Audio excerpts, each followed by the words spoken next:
Well, check out this episode. Dr. Kara Pepper is a practicing primary care internist and executive coach in Atlanta, Georgia.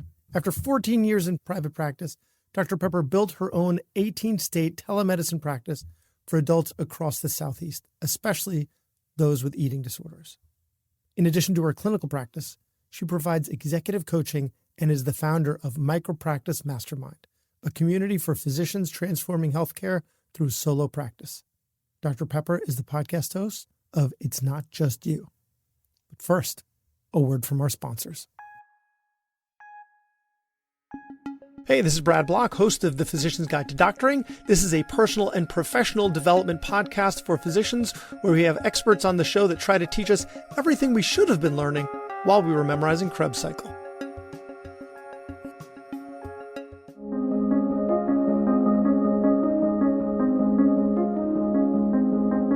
Hey there, it's Brad. As someone who's passionate about podcasting, I've always thought there should be more support for physicians who want to share their stories and expertise. That's why we're launching Doctor Podcast Network. We're bringing together a community of physician podcasters with one goal in mind: to provide the tools, connections, and resources you need to grow your show. So whether you've been podcasting for a while or maybe you're just starting, we've designed this network to support you every step of the way, and we're going to help each other rise, not compete. If this sounds like something you'd benefit from, we'd love for you to join us as we get closer to launch. So you can sign up at drpodcastnetwork.co for early access. Stay tuned for more details in the coming weeks. Really looking forward to what we can create together. Doctor Podcast Network, where doctors podcast. Doctor Podcast Network, where doctors podcast. Doctor Podcast Network, where doctors podcast. Dr. Kara Pepper, thank you so much for being on the podcast. Thanks so much for having me. So let's get right into it. So we're going to be talking about striking out on your own and starting your own practice, right? You coach people on this.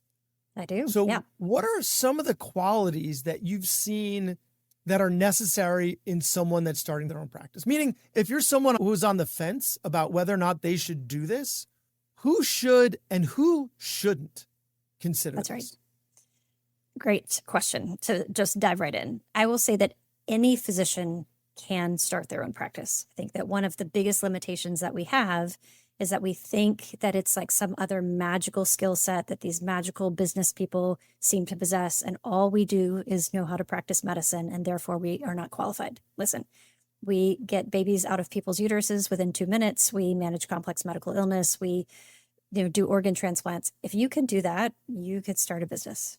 Now, the real question is, do you want to start a business? I would not say that having my own solo practice, and I'm now entering my 4th year of it, is easier than being an employed physician, but it's the version of hard that I choose on my own terms.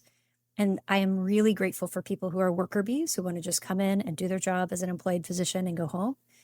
But for the people like me who feel suffocated, who love innovation, who value autonomy, who really want to be in charge of their destiny, those people are really designed well for solo practice. It is exactly who we are as physicians. It's lifelong learning. It's showing up and trying to get a little bit better every day at what you're doing.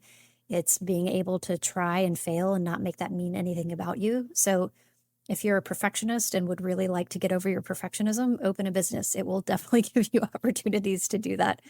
So for people who want to really reclaim healthcare and to do it in the way that means they're aligned with what they really value, those are the people it's designed for.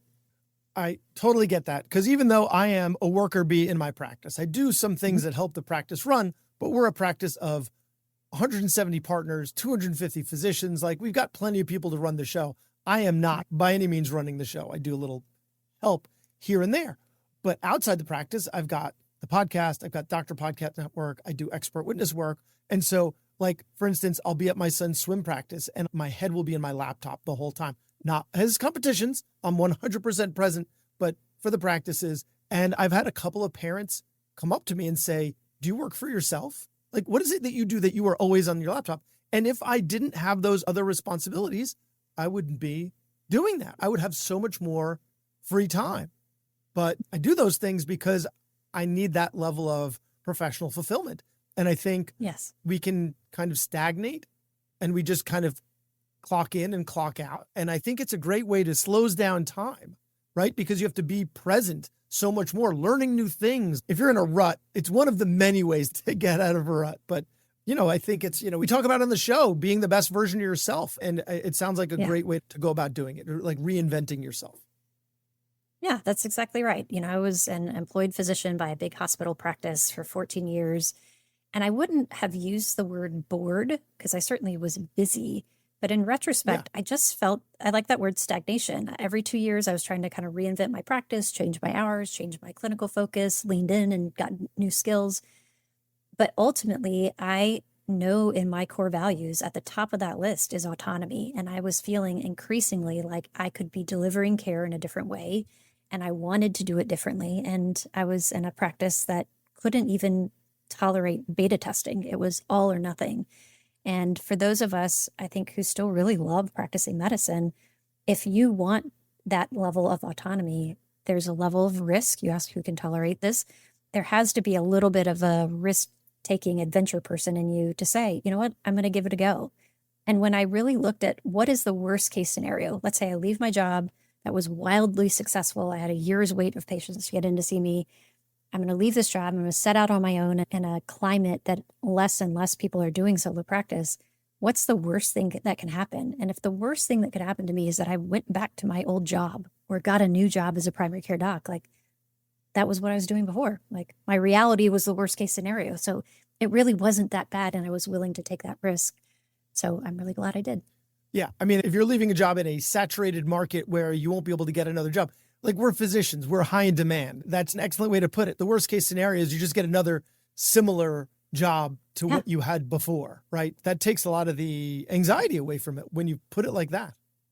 Yes, that's right. Our brains are designed to keep us safe. They're always scanning the horizon. We do this in the exam room every day. We're always looking around the corner. What's the next 3 steps ahead of what our patients are going to need?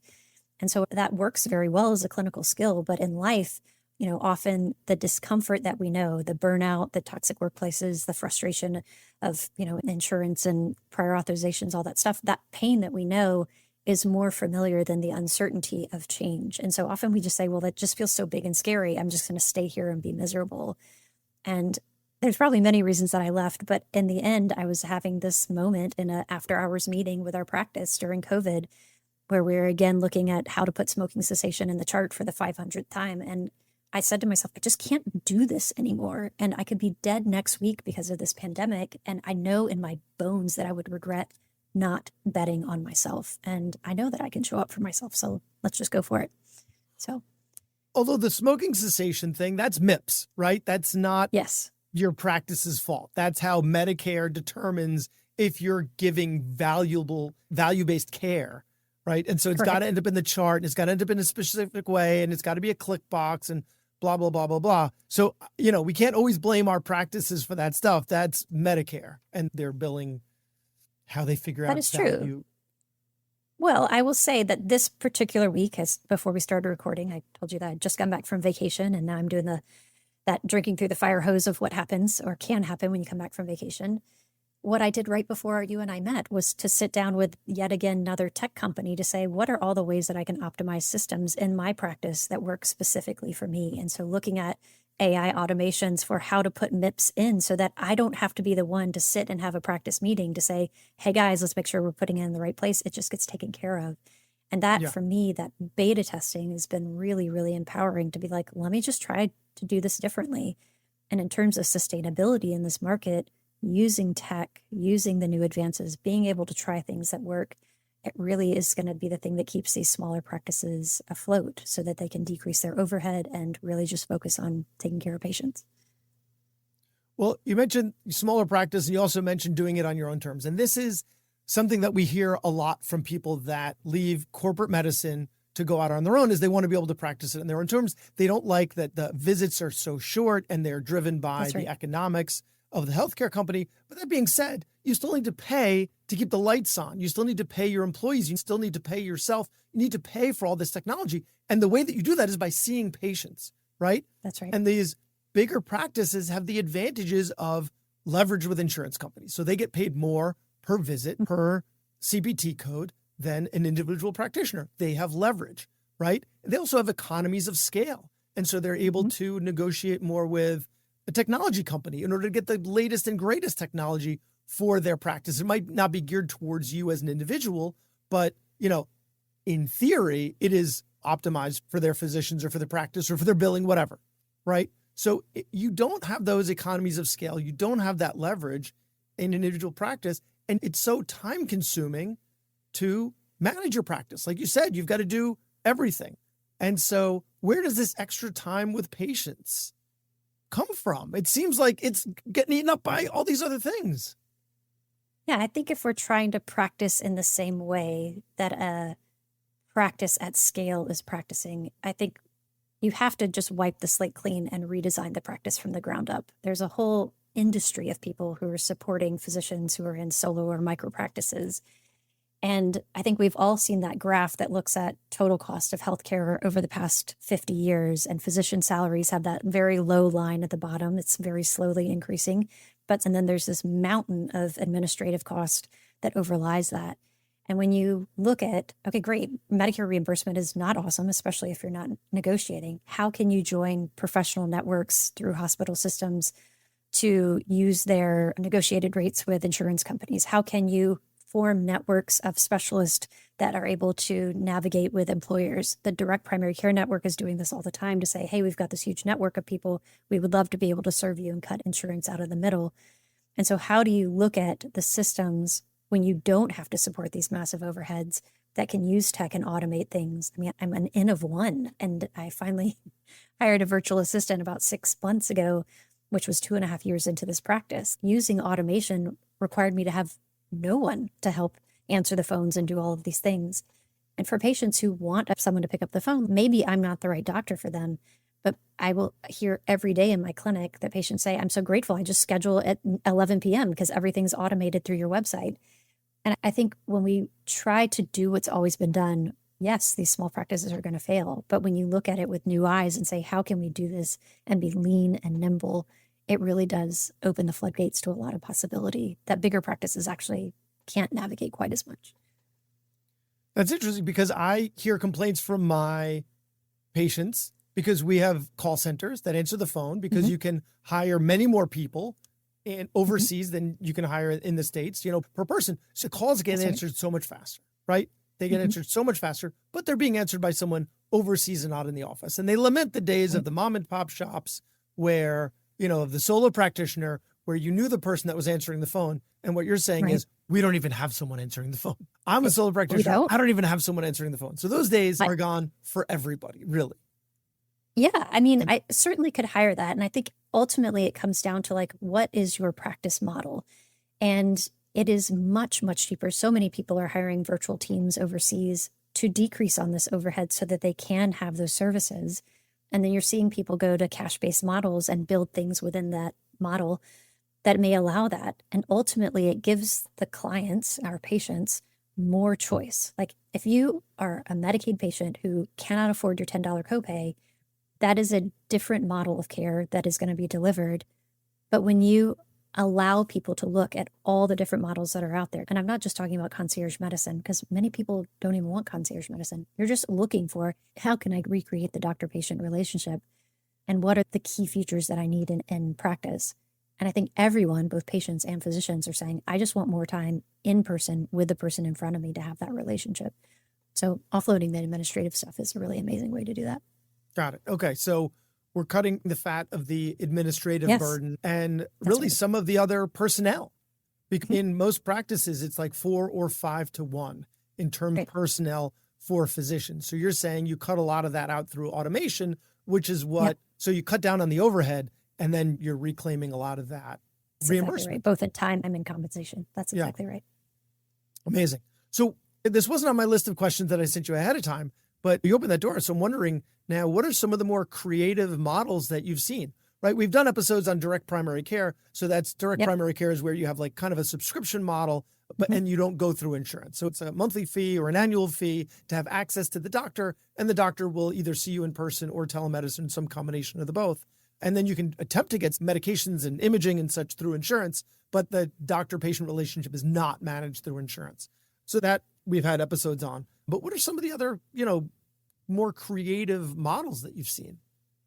Yeah. So there's obviously concierge medicine, which is the double dipper, right? So you buy out the physician's time with a retainer fee, and then they also bill through insurance. There's DPC that's totally off the grid. You pay a subscription fee, and they can write for imaging and lab services, et cetera, through insurance, but cutting insurance out entirely and going directly to the radiology facility or directly to the lab, like LabCorp request, there are cash pay models, which, I mean, literally a CBC is $4. And I just personally got some routine blood work done that happened to not get billed through insurance, and my CBC was $87. Like, how is there this big gap? It's because they're trying to get this money from the insurance companies. So going outside and paying cash, even if you have insurance, is often much cheaper than that. My model is kind of a one-off, which is literally the old school way of practicing medicine. Patients pay as you go. There is no retainer fee. There's no subscription. You just pay me for the visit, which we're starting to see more and more of, these like one-off visits.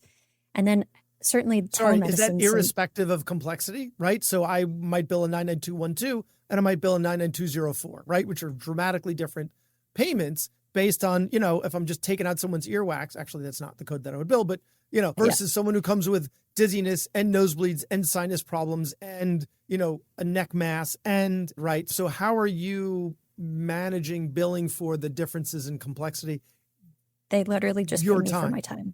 Okay, that is it. Because I know that my brain, time. That's right. My brain is going to show up and do the work. And what I've had to recognize, which I think our insurance models really do not fully acknowledge, we should be compensated for very complex care that we deliver. In my world of internal medicine, complex multi-system disease feels a lot more complicated than just a regular blood pressure check. But from a patient standpoint, they value healing in a way that we undervalue that. Like, I may be like, oh, it's just a blood pressure check, no big deal. But they're bringing their anxiety, their worry, their bias, their trauma, all of that into the room. And that does not happen in a 2-minute visit. And so they are paying for me to show up in a healing space, even if I kind of undervalue that. So the time is the equalizer for me.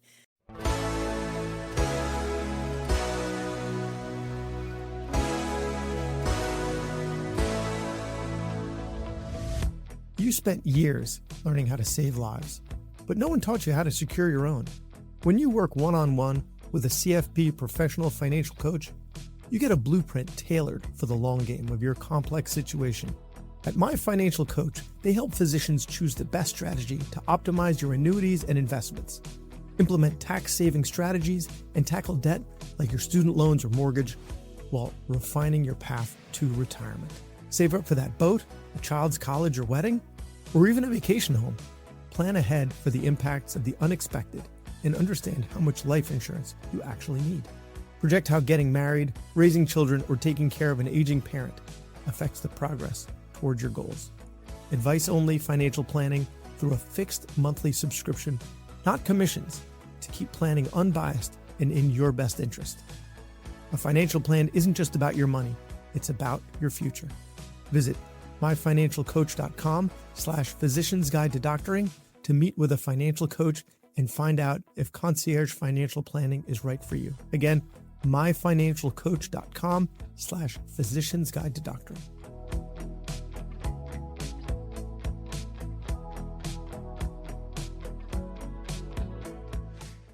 Because a lot of what I talk about on this show are communication strategies for managing time. The goal is to have the patient leave being an evangelist, being like, oh my God, that was amazing, but also leave in a timely manner. So both of those, but the cognitive energy that's required, like, it's tiring. By the end of the day, if I've been like using all of my strategies on all of my patients and, they're having great experiences, but for me, it's really cognitively exhausting. So to be able to just say like, listen, we got all the time you need. I'm on your schedule.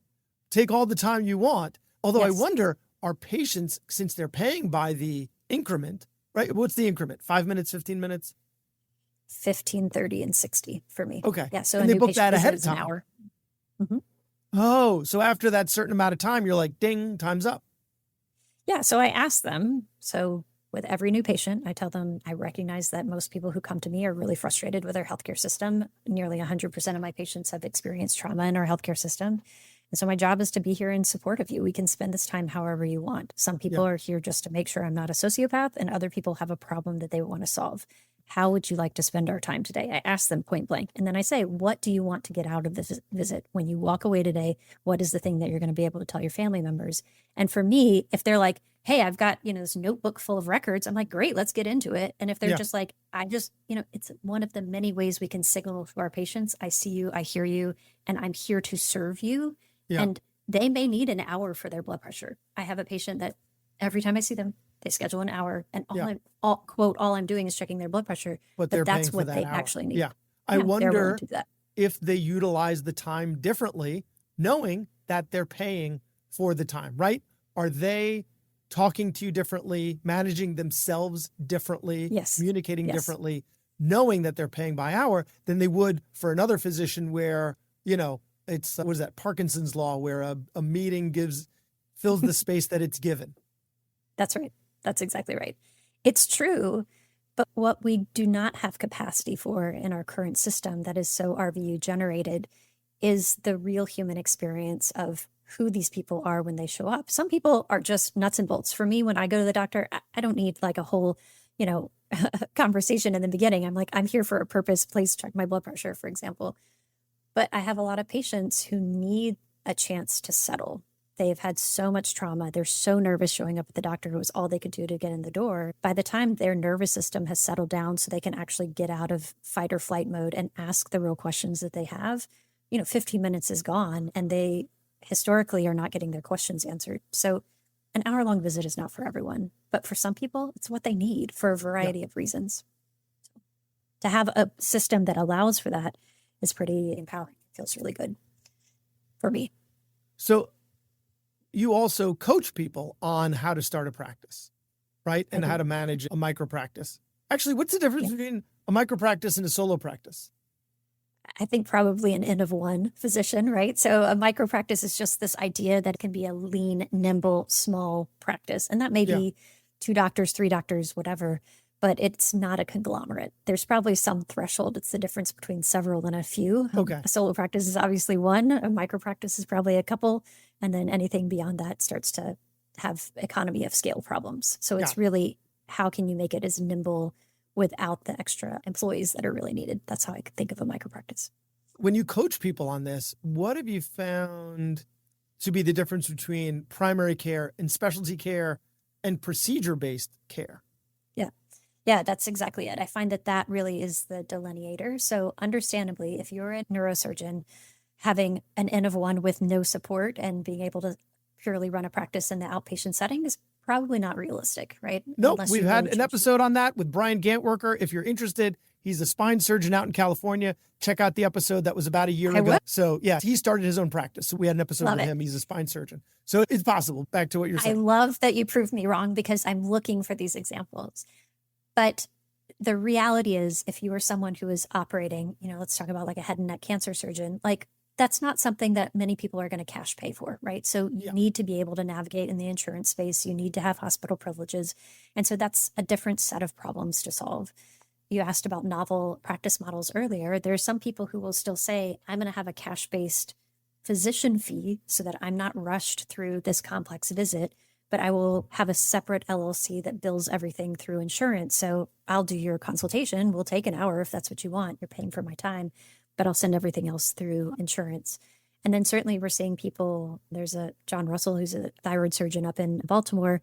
He was on my podcast recently, and he's, doing complex thyroid cases and saying, I don't want to deal with insurance at all. So I've navigated, how do I do these cases for a cash pay basis? And he's actually finding that for many patients, it's cheaper to see him and pay cash as a surgeon than it is to actually go through insurance for many of his folks. So this kind of binary of, it's too expensive to pay cash, I think we're finding is just simply not true because of the insurance markups. And I would say for very the candidly, doctor, but like for the patient, right? There's going to be a surgical fee. There's going to be a facility fee. There's going to be the pathologist, right? But from the practitioner's standpoint, that's really interesting because I would have thought dramatically differently, right? Because when you're talking, this is how much surgery is going to cost, and you're just paying for the surgeon, you would want to go through insurance because that's kind of what insurance is for these type of like catastrophic events where you're having something like surgery, not having something like getting your blood pressure checked, right? Yeah, but I think all of my proceduralist / surgical colleagues I've heard bemoan saying, the patient is charged, I'm picking arbitrary numbers, like, $1,000 for this colonoscopy, so to speak. But what I'm actually getting compensated is such a small fraction of that. And so meeting patients in the middle to say, hey, look, I know you're going to get billed $1,000 from your insurance company. Instead of me making only, I don't know, $300 for this procedure, why don't we meet in the middle, call it $500? You're getting a discount, I'm getting paid more. And so I think navigating outside of insurance is becoming more and more common because it actually does end up saving the patient money. And I will say That's really candidly, interesting. as someone who maxes out our maximum out-of-network pocket deductible because of the chronic illness of my family, I know what it's like to spend $500 to spend 10 minutes with a doctor. I would gladly spend $300 to have 30 minutes of their time without going through insurance. So we're seeing more and more of these outside of the borders of insurance models. That's interesting. Yeah. Reminds me of Airbnb. You book someone, the Airbnb, they charge the host and they charge the guest. And if you arrange it off platform, then hopefully they don't kick me off for saying this. If you arrange it off platform, then you can meet in the middle where they're paying less, you're getting more, and they're cutting out the middleman. So That's right. That makes a lot of sense. When you're advising someone, so we've got some physicians that are the sole breadwinner of their family, right? And you've got some who come from 2-income households. And you've got these two different doctors. They're both considering taking the plunge and going out on their own, starting their own solo practice. How do you advise them both differently? Now, keeping in mind what you told me earlier about, in a lot of those situations, you can just get a similar job to what you had before. And so if the risk doesn't, if you've got this much money in the bank, this is how much you put on an overhead, you know the economics of your family, and you can always get a job again, as long as you don't burn any bridges. Keeping that in mind that we already discussed that, how else do you advise these two situations differently? Yeah. So with any business, you have to figure out how you're going to fund it. And it's not that deep. You either have the money to fund it yourself or you borrow money from someone else, a bank or some other private investors. And so starting your own practice is no different than that. And so looking at your own personal financial situation, let's say you are the sole breadwinner for your family and you don't have a nest egg saved up and you've got to start making money the following Monday when you quit your job, that's a very different scenario than saying, hey, I've got a partner who can financially buffer me and I've got this nest egg and I can self-fund and give myself an on-ramping period. So what most people do is to figure out, what do I need to start this practice? And there's a lot of mindset work around that. Secondly, what is my bridge plan? Do I have enough money to just launch with nothing, no safety net in place? Or do I do something like locums? Or do I go to a part-time model? Or do I, kind of reinvent the scope of my current practice so that I can get this thing up and running? So understanding money is not an optional skill for running a business. So you have to understand what your personal finances are, what it takes to run this business, and having a business model around that. Having an excellent marketing plan so you know how to get people in the door, and then understanding what your risk tolerance is. And some people cannot tolerate risk. They're like, I need to know that I'm making X number of dollars next month. Okay, great. Then let's figure out that problem. Can you do this portfolio career of locums plus, you're doing expert witness stuff? Like, how can you get that money while you're building it? And honestly, some of the happiest physicians I know these days are people who do have those portfolio careers. It's interesting. I have a number of clients I wouldn't call it getting stuck. They actually kind of settled into that middle phase that was meant to be a transitional phase for them. And they said, you know what, actually, it feels great to have a little bit of everything. I didn't realize that I just felt so trapped. So I love having some locums work and being able to serve some patients locally and being able to do this other real estate thing that I was really interested in. They find that they're a lot more fulfilled in their clinical work because it's not their everything. Anyway. I never heard that term, portfolio career, but I love it. Yeah, and I think exactly that's going to be the answer for a lot of people that have this, what I've been calling mid-career stagnation, where you look at your four walls and you're like, so this is it for the next 25, 30 years? Like this same thing every day? Like not okay. Yeah. When I was interviewing right out of residency, when the practice that I ultimately ended up joining, one of the interviewers said to me, we want to hire you and retire you. Which, for many people would probably feel great. Hey, it's a job I can have for my entire career. And I knew in that moment, I was still a resident. I hadn't even started working as an attending. I had this feeling of visceral fear. And I was like, oh my God, that sounds terrible. And I should have known then, but I know now, I was not designed to be that person who's going to be a worker bee for the rest of my life. I think it was also more common back then, right? Like, It was. but like, you would have a parent who worked at the Ford plant and worked on the That's right. assembly line from the day they got out of high school to the day that they retired with their gold watch and their pension and whatever. Yeah, And that's if you were from a wealthier family, there was a doctor that worked in the hospital, and that's what they did until the day that Right. they retired. And the way that our economy is working and our technology is moving, now everything is changing, people just don't do that anymore, That's correct. including us. If you look at the data for residents, for people who have graduated in the past 5 years, the average length of stay in their first job is 2 years. They join because they're going to make a Wow. salary, and they leave because of the administrative work and the culture of leadership. For every doctor who's mid and senior career who's looking at these younger colleagues who are coming in and saying, oh, these people don't want to work hard, we are missing the boat entirely. These people are very purpose driven, but they are looking for a very flexible career situation. We can either complain about that, or we can create jobs and systems that allow for people to be able to plug in and then unplug when they need to do that. If you look at women specifically, within 6 years of graduation, 40% of women have already gone part-time or quit medicine. And that is a huge pipeline issue. So we need to create systems that allow people to be able to use their skills and be nimble and be able to transition. This idea that people are going to stay in the same job for 30 years is antiquated. It's simply not going to happen.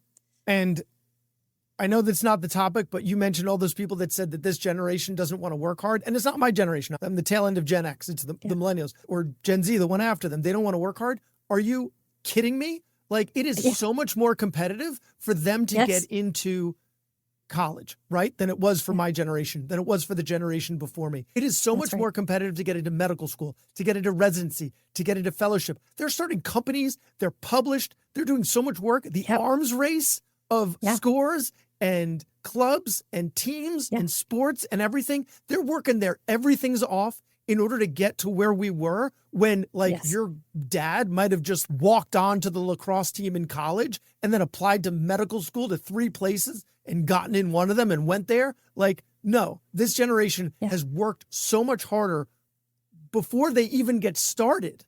That they're like, no, I worked so hard to get here. I have so much going for me. Screw this.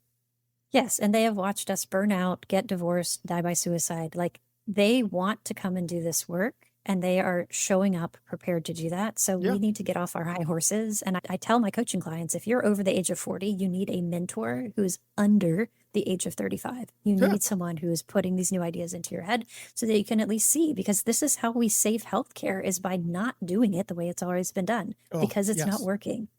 That is how we change things. So my kind of retaliation of that is really to be a little countercultural in that way, to be like, yes, I understand that many practices are failing, but that is for practices who are unwilling to change. And if you look at the data for the past 10 years from 2012 to current, yes, of course, there's been this huge shift to be more employed or being bought out by private equity. But the ones that are actually surviving are these small, nimble practices. I've got to push back on that a little bit and plug my own practice. ENT and Allergy Associates in New York, New Jersey, Pennsylvania, now in Texas. We are over 250 physicians, but we have a clear path to full equity partnership, right? You join the practice, you know what you need to do. You become the same part. I've been with this practice now almost 15 years, and I've been a partner for 10. Like, you become full equal partners with me. And I think that's a different way to do it. It's a different model. Yes, it's a little more like corporate medicine, but we have an elected board of physicians who are practicing full time. And so they're trying to steer the practice in a way that's good for us, that's good for our patients. There are other models out there too. And I'm a zealot for my practice. I'm a total zealot. I can tell. I love it. I love my it. practice. I'm passionate about it. I want to make it better, right? Like, you can love something and want to make it better too. That's exactly right. and working to do so. So if you're an ENT and you're considering it, join our practice. I'm clearly a huge fan, and reach out to me. But I have one more question for you. And that is the analysis paralysis that affects physicians with even starting a podcast. The analysis paralysis that stops us from pulling the trigger. What are some of the things that you see when you've got physicians that are on the fence and they're like overanalyzing it? They're just going to rip the Band-Aid off and do it. What are the things that hold them back? Yes, this is my favorite place to coach. This, like, transitional place from being stuck to recognizing that you have a voice, to like collecting data, to taking action and then launching. It's a very predictable pattern that people go through as they're making any career change, but certainly building a practice. And so I would like to just name it as perfectionism, but it's a little broader than that. This idea of excellence that we are trained with, it is not the same as perfectionism. I can be compassionate, I can work hard, but perfectionism is like, it has to be perfect before I start. Otherwise, I'm going to be paralyzed. I'm going to procrastinate. And if I do anything that's wrong, I'm going to blame myself for that. The entrepreneurial spirit tolerates risk in that way. It tolerates failure in a different way. It looks at it as learning. It looks at it as an opportunity to grow. It looks at it as like, well, that didn't work. Let's get back to the drawing board. And so for any physician who's feeling stuck in their career and they're like, I just need one more certification. I just need to like collect more information. I just need to wait until I'm a little bit more solid and more confident. Confidence is something that is retrospective. You have to do the hard thing in order to become confident. I mean, like anyone who's done any procedure or surgical procedure, like your first one, your hands are shaking because you don't know what you're doing. And then by the time you've done your 100th, you're like, yeah, I've got some rhythm to this. And so building a practice or making career change is the same. So lowering the bar, like we have this idea that it has to be all the bells and whistles in place and everything's figured out. We've got all the systems working before we launch and have our first patient in the door. So like, how do you break that cycle down into something smaller and smaller and smaller till it just feels like something that you could just like put in a drawer? Meaning, if I'm going to build a practice, the smallest bite of a practice is like, I need to schedule a call with my mentor, or I need to Google EMRs, or I need to look into my financial statement and figure out how much money I need to do this. What is the smallest tiny thing? What is the bare minimum Yes. I need to start a practice? And you start with that. It's funny. That's what we tell to people who are starting a podcast. Right. What do I need? Oh, I need a mic. Then get a mic. Which mic? Doesn't matter. Record it. Yes. Just get something. It doesn't matter because it's going to suck at the beginning. And then you figure out what's important to you and you build from there. So what is the bare minimum that you need to start a practice? And then you go from there. That's exactly right. It's the smallest thing. So for me, as an N of one in a micro practice, I have one exam room and it has everything I need in there. But did it have every tool that I have now when I open the doors? No, it didn't. Like I wasn't doing pap smears, but like now I'm drawing my own blood. And now I do my own EKGs because remember I have an hour of patient, so I can spend an hour of one. Like, I didn't want to hire someone to come in and do that. So the patients love it. And I got to add those services as I went on. And then as I realized, man, you know what? I need someone to answer the phone now. I just hired someone to start answering the phone. So like there's ways to say over time, in order for me to open the doors, what I need is my brain and a pen and pencil. That's literally it. That you can open a practice tomorrow with that. There's ways to do that in a more sophisticated way and we'll have more patients on your mailing list and all that. But what is the smallest tiny bite? And then building from there. It doesn't have to be the finished product, right? It's just like medicine. We learn a little bit every day and we get a little bit better every day. Yeah. You have a 24. I don't. I Reflex hammer? I actually don't. I have my stethoscope. I use that as a reflex hammer to suck out. Don't tell the neurologist. Okay. Amazing. Amazing. Well, Dr. Kara Pepper, thank you so much for your time. So for those who are interested, her podcast it's not just you. It's a fantastic podcast about starting your own practice. And you also the founder of Micro Practice Mastermind, a community for physicians transforming healthcare through solo practice. So where can people find you online if they're interested in learning more? Yeah, if you can remember my name, you can find me. It's Kara with a K. Kara Pepper MD is my handle on all social media. My website is karapeppermd.com. If you need to find me, my email is hello@karapeppermd.com. So just Google me, you'll find me. Amazing. Well, Dr. Pepper, thank you so much for your time and all you do for your patients and to keep the practice of medicine alive. Thank you. It is so fun. Thanks for listening. I have a favor to ask. You listened to the episode until the end, which means you either fell asleep or you really liked the episode. So please share it or like it or comment on a social media post or write us a 5-star review, something. It would really help me out. And maybe what you learned from this episode can help someone else too. The views expressed in this episode are those of the interviewer and interviewee and don't represent the views of their employer or even their significant other. Even though the magic of podcasting make it sound like I'm talking directly to you. This is not a doctor-patient relationship, and this is not medical advice, or financial advice, or really any advice. Thank us again for listening to The Physician's Guide to Doctoring.